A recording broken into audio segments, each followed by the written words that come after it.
Okay, it's 12 noon on the dot. Hello and welcome everyone to our next in the series of SBA's Lunch and Learn webinars. Today we're talking about the upcoming major changes to the Ontario Rules of Civil Procedure. Just a little bit about our firm for those of you who may not know. We're made up of 26 lawyers practicing exclusively in insurance defense and other insurance-based matters. We have 3 offices, one in Toronto, one in Kitchener, and one in London. We practice in all forms of civil litigation with a focus on bodily injury claims, everything from slip, trip, and falls to motor vehicle accidents and beyond, professional negligence claims, coverage matters, accident benefits, and the list goes on. My name is Krista Gruen. I'm a partner here at SBA, and my practice is primarily dedicated to general liability and casualty claims with a focus on bodily injury arising from occupier's liability and motor vehicle accident cases. And I'm going to turn it over to my co-presenter today to briefly introduce herself. Hi, everyone. I am Allison Presse. I'm a senior associate at SBA Lawyers. I'm from Nova Scotia originally, and I've been practicing for over 10 years in Toronto, and I practice exclusively in tort law. So I do MVAs, CGL, product liability, property damage, you name it. Thank you. So you're going to hear from Allison again shortly. I'll just kick us off with some very minor housekeeping items. We have muted all the lines here today, so you can see us, we can't see you. This webinar is being recorded, so it will be available on our website along with our other webinars after the program concludes. And there will be an opportunity for questions at the end today. You'll see there's an option to enter questions into the Q&A button on your screen. So if there's anything you think of that you'd like us to answer, please enter them and we'll do our best to address them at the end. If we do happen to run out of time though, of course, feel free to reach out to Allison and I. And same goes for the fact that we have a PowerPoint presentation today, and we would invite you to reach out to us if you'd like to have a copy of that after the session today as well. So just to let you know a little bit about where we're going, and spoiler alert, you're going to see a lot of photos of cute animals, because if you've checked out our website, you might see that there's a bit of a theme there. But today we're going to talk about one of the hotter topics we've seen this year, at least in our circles, which revolves around the significant changes to the rules.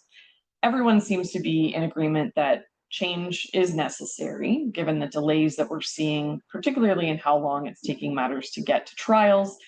Can be several years in the majority of cases we're seeing, and that's in the face of limited judicial resources. Some of the proposed changes, as you'll hear, sparked some very vocal feedback, particularly coming from the personal injury bar on both sides of the table, and that came out in the consultation process. Before we get into it though, in terms of our roadmap, keep in mind that for many of us, we've been involved in active discussions about this and have been keeping a close watch on these changes for some time now. For some of you, this might have been relatively new or under-advertised.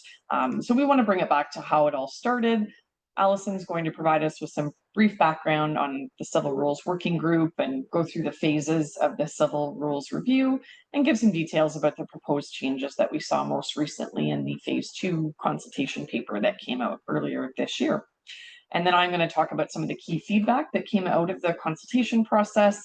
And finally, this is very timely, I get to share the latest updates in terms of what we can expect going forward. So I'm going to turn it over to Allison to take us through the background and content of what's been proposed. Over to you, Allison. Hey, thanks, Krista. So I'm going to start with a bit of a background as to how the proposed rule changes came about. So I'll start by saying I actually did a blog on this same topic, which can be found on our website, and it's also found in the June issue of Without Prejudice. So beginning with the Civil Rules Review Working Group, this group was assembled in January 2024 by Attorney General Downey and Chief Justice Morowitz. It's under the leadership of co-chairs Justice Boswell and Alison Spiegel, a commercial litigator. So the idea and goal behind it was to identify and develop proposals for reforming the civil procedure rules to resolve things like the high cost of litigation, the horrific delays that everyone's so familiar with due to service and motions, and just general access to justice.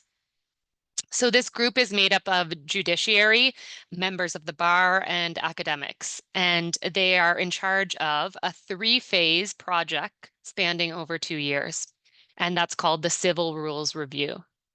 So the 3 phases. Phase 1, which is now complete, was to scope out potential areas of reform, take a look at the rules, determine what needs change or amendment. Phase 2, which is I feel most people became more aware of the group and these changes after we saw the Phase 2 consultation report in April. This was an evaluation and assessment of the changes identified in the first phase, along with the proposal, which came in the form of the paper I just mentioned. Interestingly, I will say the big proposed change, the one that most people are talking about, the elimination of oral discoveries, was not part of the first phase and only came to light in the second phase. And Krista's going to talk a little bit more about why that's significant and important to acknowledge. And then phase 3, that will be the approval of the proposed reform. So that hasn't been complete yet.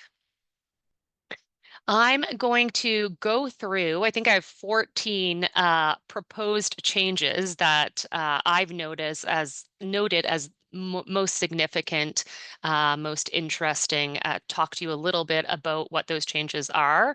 And Krista will later explain kind of what they mean or what they could mean. So number one, and I'll also say I have them listed in chronological order as far as litigation goes. So pre-litigation, into discoveries, into a trial appeal.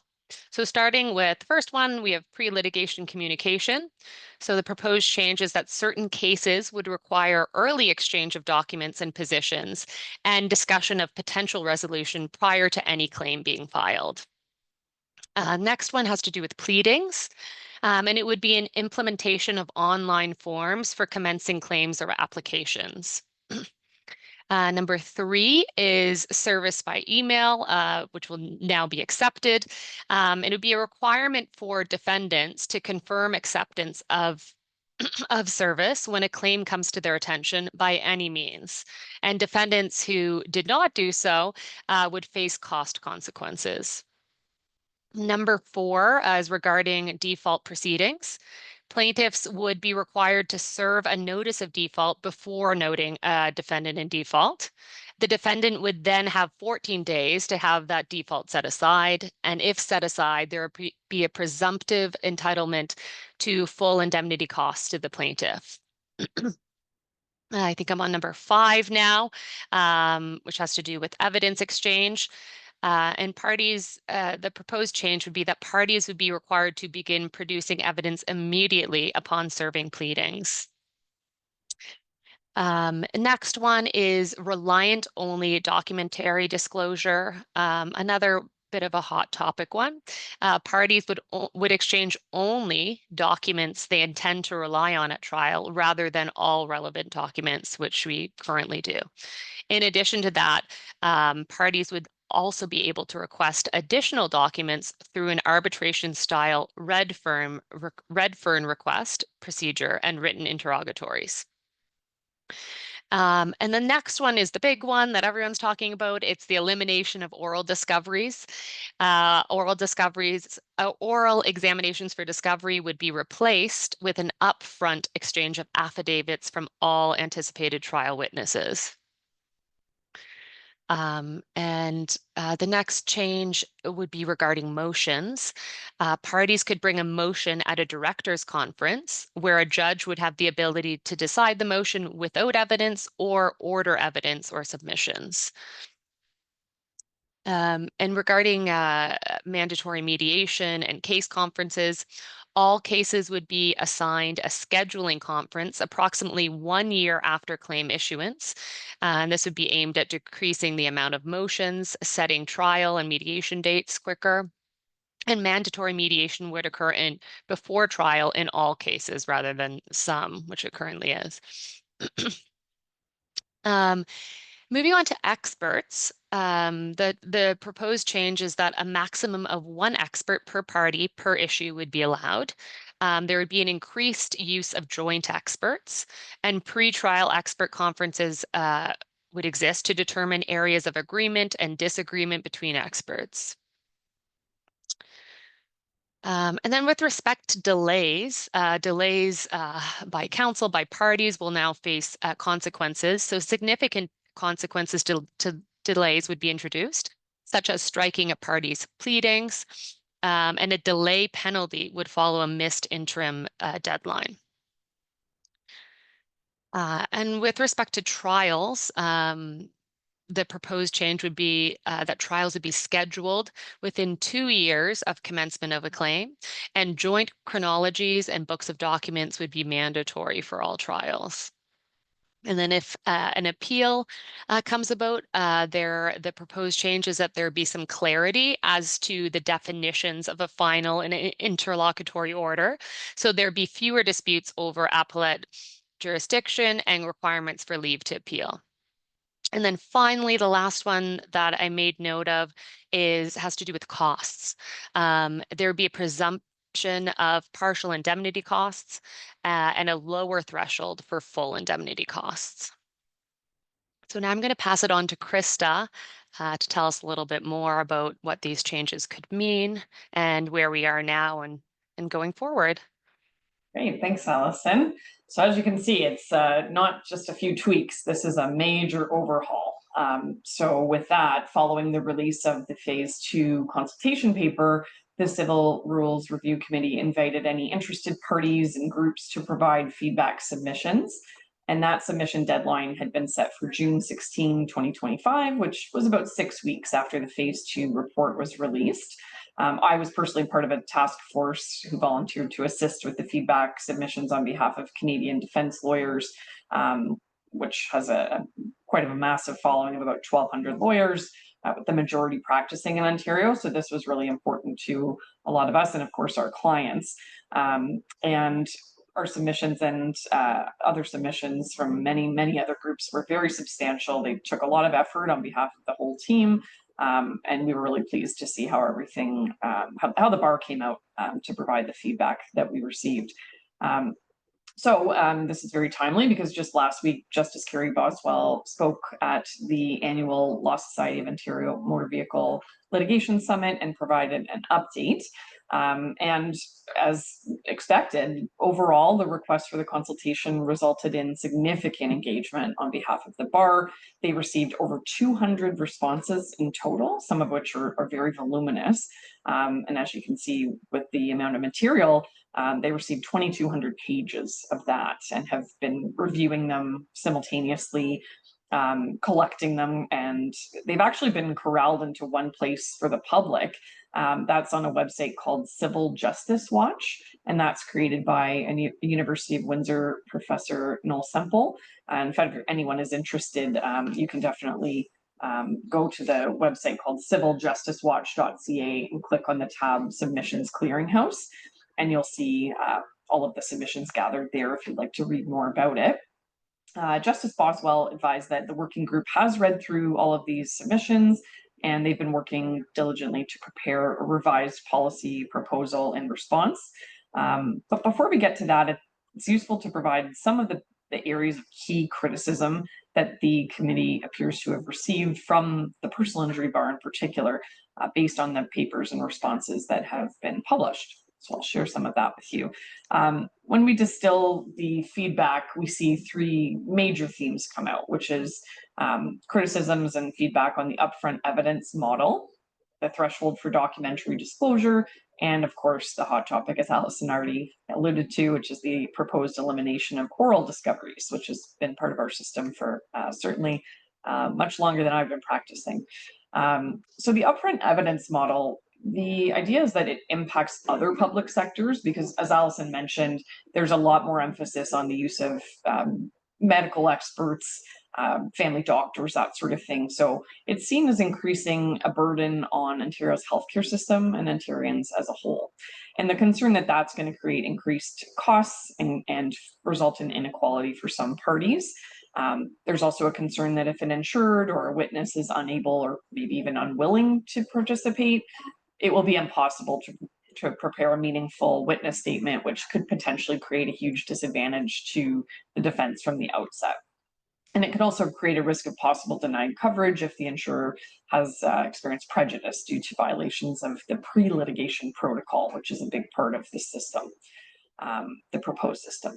And then the threshold for documentary disclosure, I think the issue is the proposal to reduce the scope from the relevant standard to a new reliant standard, some say results in substantial unfairness and increased costs as well. And that really the current scope of relevance is broader, of course, but it's appropriate to ensure justice.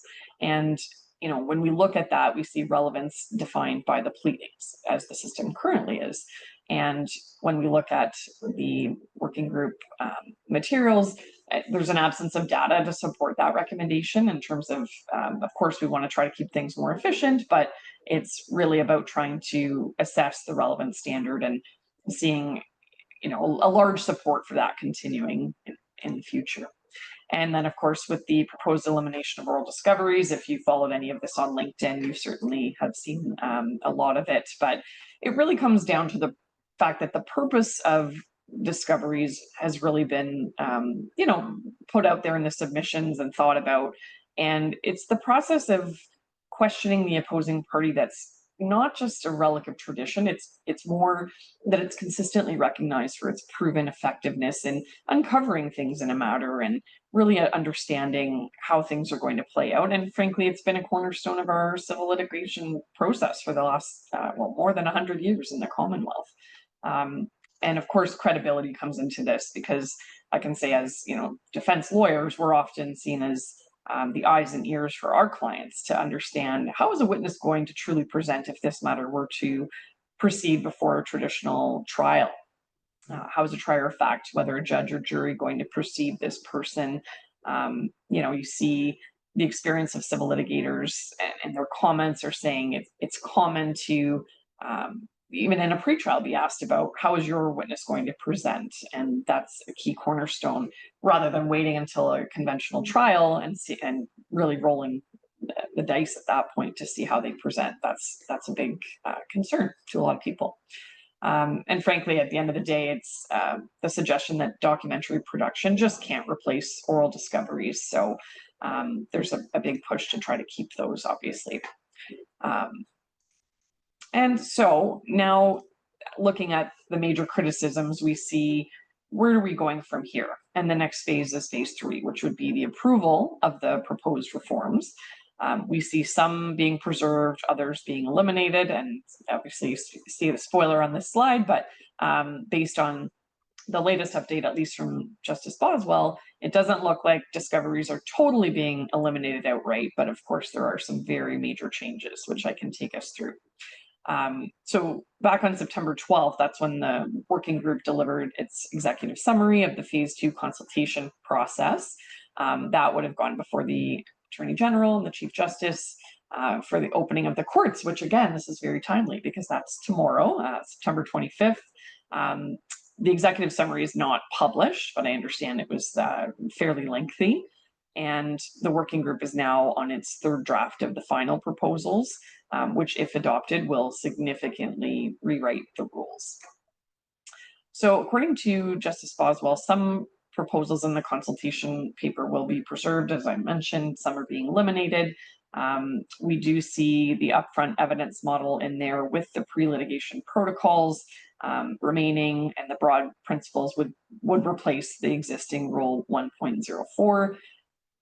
Justice Boswell himself did say that only a small handful of the some 60,000 lawyers practicing in Ontario were persuaded that discoveries were not necessary. So of course the proposal does include some oral discovery, but it's again going to look very different.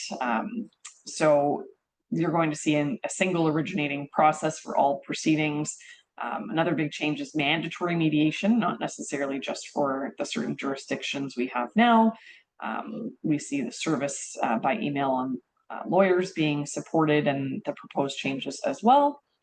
And for those of you who may have been following along throughout, The original implementation date was noted to be January 1st, 2026, which of course is coming upon us very, very quickly.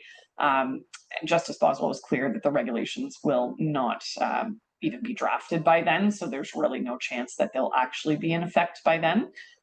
But obviously, this is a push to try to get it moving through the system as much as possible. There won't be a pilot project necessarily. There will be a rollout in different tranches for the system. So I'll have to stay tuned more on how that's going to look. There is going to be a new electronic filing program that's actually coming out next month in Toronto. And there's been no further consultation period or process announced. So it's expected that once these go through, we'll start to see some things moving a little faster. So I thought I'd just give you a little summary of what we're seeing in at least what we're hearing from the latest updates from the team. And of course, we'll be watching this very closely tomorrow when it's announced by Chief Justice Morowitz.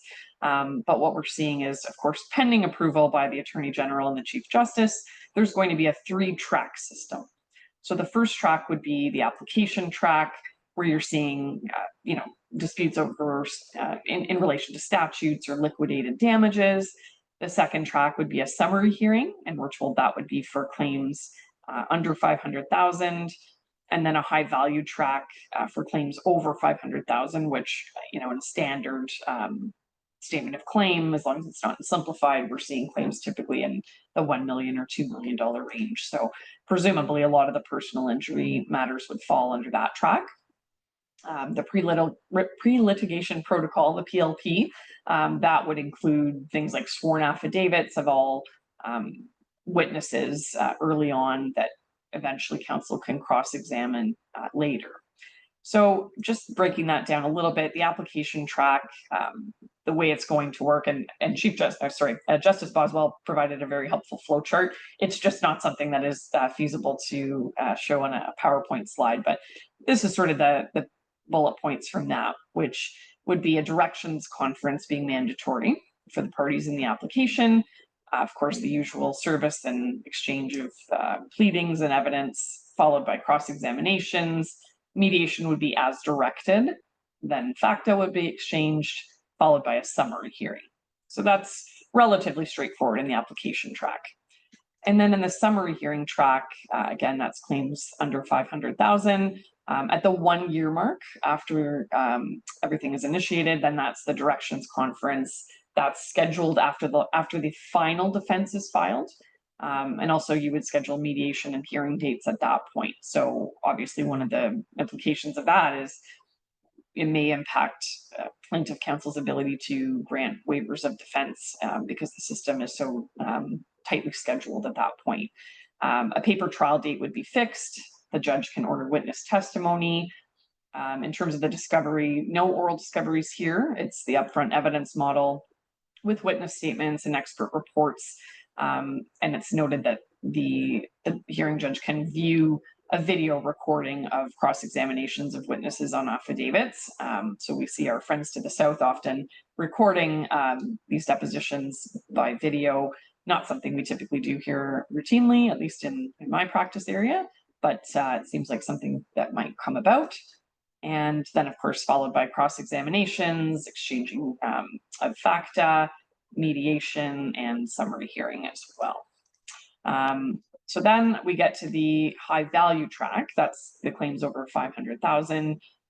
We're seeing a lot of the similarities in terms of the same discovery upfront evidence model, where we're getting witness statements and expert reports early on.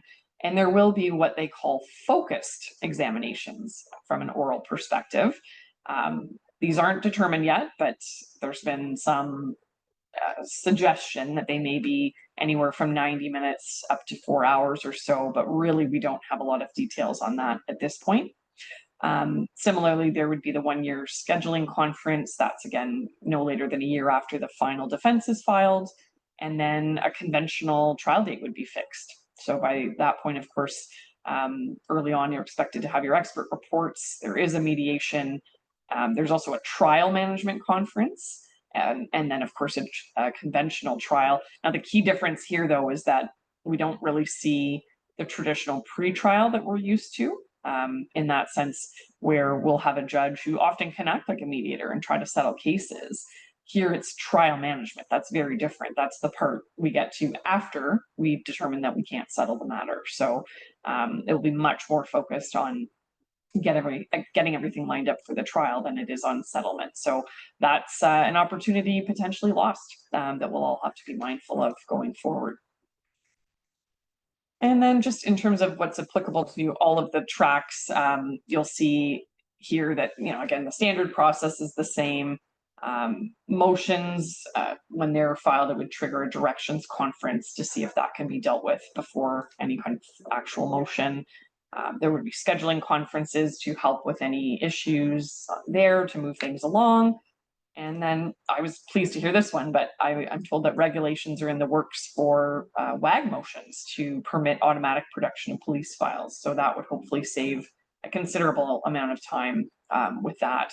And also, sometimes, obviously, when plaintiff lawyers or lawyers generally need to get off the record and a motion needs to be brought, rather than it having to go through that process, it might look a bit different, like a form, a notice of withdrawal form that can be filed, and that would speed things along as well. So obviously that would also mean the elimination of Rule 76 cases which had no jury. So we'll have to see how that plays out. But obviously when we see the track 2 and 3, that seems to be a bit of a difference there. So that's where we're at. So again, tomorrow, Chief Justice Morawetz is expected to announce additional details about the proposed changes during the opening of court. That'll be Thursday, September 25th at 3:30 p.m. I've put a YouTube link on the screen there, which you can either note down now or just reach out to me after, and I'm happy to share the link with you by email. So that's the summary of what I wanted to share with you. And we thought we'd save some time for questions if there's anything burning on your minds after receiving all this information. Oh, I do see one here. So what do you think that a focused discovery is going to look like? Great question. I might throw that over to Allison. I mean, none of us have a crystal ball, but I'd love to hear what you think. Yeah, sure. For starters, I imagine it would be a shortened time frame, as Krista mentioned previously, and maybe 1 to 2 hours. I think Krista said maybe 90 minutes to 4 hours. And given there's such a focus on communication between parties and agreement with parties to ensure litigation is quicker, less time spent and build on matters, I bet they'll want examinations of only particular issues, maybe agreed upon in advance, rather than kind of the extended examinations for discoveries that we sometimes see, sometimes fishing expeditions. So kind of no more of asking for the name of a party's dog and just more focused on a particular issue. That would be my best guess. Well, we'll see if that proves correct, but I'd say that's a very, very educated guess on that. So we'll see how that plays out. I do have another one here, which is I see sorry, there's a few coming in. We may not be able to address them all, but in terms of our insurer friends, what do they need to do to change or adapt on their end to meet these new procedures? Well, I think I'll start off, and Allison, you can add, but I think one of the key things there is, of course, the fact that we'll have to be much more well prepared in the beginning. So the second you get any kind of notice of claim or your insured reports a loss, that's when we really need to be thinking about getting witness statements, getting things like that organized, because it happens very quickly. And obviously we don't want to run into the problem of not locating somebody if that's something that we need to get that information. In terms of procedures, obviously we'll have to be prepared for the fact that we're not going to have oral discovery in every case. We're only going to have it for the big ones, or at least the big claims. So obviously the more we can do to evaluate credibility issues by using the documentary evidence, the better. But of course, there's going to be a little bit less predictability in terms of how we may be able to see how somebody presents and that kind of thing. So that sums it up. Anything else to add on that, Allison, about what insurers should turn their minds to? Yeah, I would just say on the same vein, ensuring, you put in writing your requests for documents. There's this obviously a push for early document exchange, early attempts at resolve. So again, as a lawyer, I say put it in writing to show that you've requested documents. Sometimes we don't always get them, of course, but at least we can show we tried, and there's certainly proposals for consequences to delay. So just making sure you've kind of done that as quickly as possible. Absolutely. Mhm. Well, time flies when we're having fun, folks, but it's already 12:30. So for any unanswered questions, we're happy to reach out and of course, invite you to reach out to us for any other insights you want to share or just want to chat about it. Because stay tuned, because I think there will be something else in the future that we can talk about once we know a little bit more about what this is going to look like. And on that note, I will just mention that we have our next Lunch and Learn webinar coming up on October the 9th at 12. And that's going to be hosted by Louise Canary and Eileen Suey of our office on surveillance, specifically licensed to film surveillance and accident benefits claims. So for any of you or your colleagues who may be interested, we encourage you to sign up for that. So without further ado, on behalf of Allison and myself, we thank you so much for joining us. And again, hope to keep the conversation going. So have a great day, everyone.